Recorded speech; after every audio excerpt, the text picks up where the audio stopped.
O sujeito que ficou rico pode ser apenas o mais sortudo, e não o mais competente, e você não tem como saber a diferença só olhando pro resultado.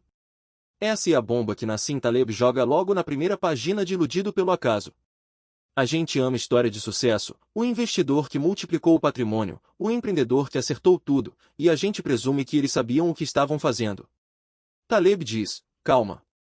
Se 1000 pessoas apostam no cara ou coroa, uma delas vai acertar 10 vezes seguidas por puro acaso, e a gente vai chamar ela de gênio e comprar o livro dela. O livro inteiro e um treino para sua mente parar de confundir um resultado bom com uma decisão boa.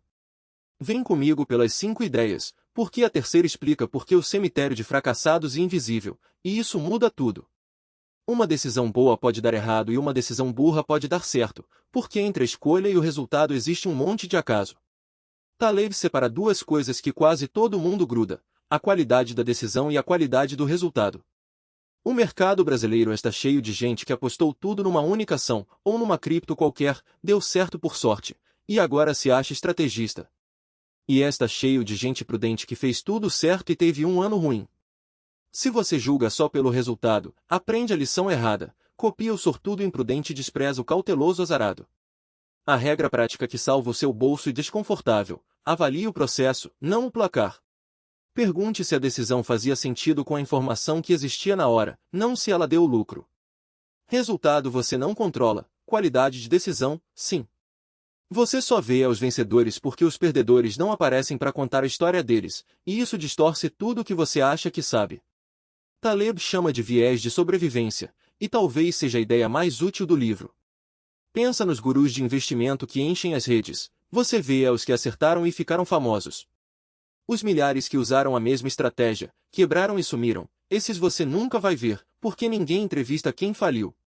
O resultado é uma ilusão de ótica coletiva, parece que a estratégia funciona, quando na verdade você só está olhando para os sobreviventes de uma loteria.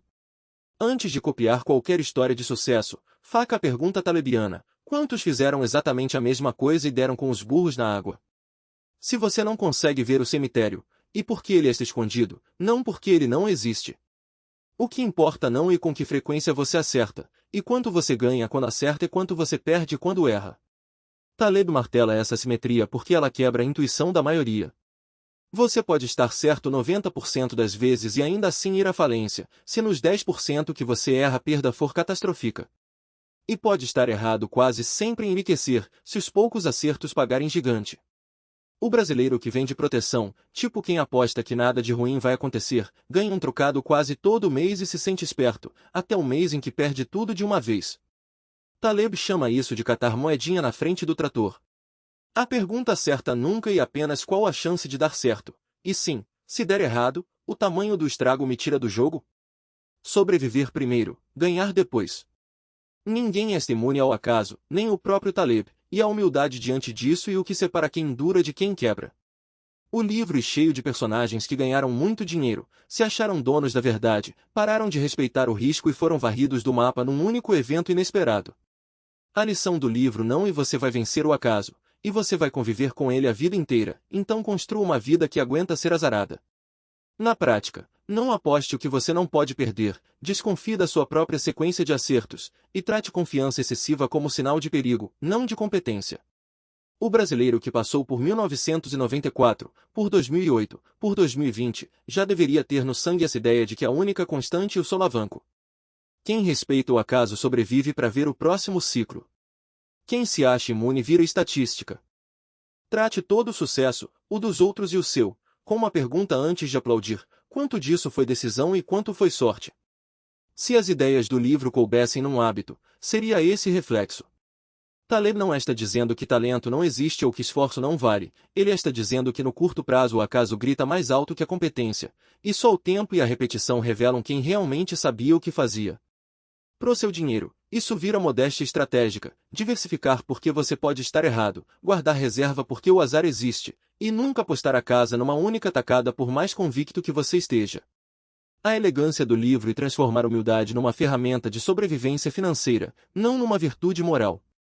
Quem entende que pode estar sendo iludido pelo acaso e, ironicamente, quem menos vai ser vítima dele? Crítica honesta da estante rica. Vamos aos poréns, porque o Taleb tem muitos. Primeiro, Ele é insuportavelmente arrogante, passa metade do livro humilhando economistas, jornalistas e traders, e a implicância cansa mesmo quem concorda com ele. Segundo, e o primeiro livro dele dá para sentir, e menos organizado e menos prático que Antifrágil, cheio de digressão sobre filosofia antiga e vingança pessoal, então você vai garimpar as ideias no meio do desabafo. Terceiro, e fácil usar o argumento do acaso para desmerecer qualquer sucesso alheio de forma preguiçosa, foi sorte, e virar aquele crítico de sofá que nunca arrisca nada. Feitos os descontos, o núcleo e valiosíssimo e atemporal, separar sorte de talento, julgar processo e não resultado, e enxergar o cemitério invisível dos que fracassaram são 3 hábitos que valem mais que qualquer dica de ação.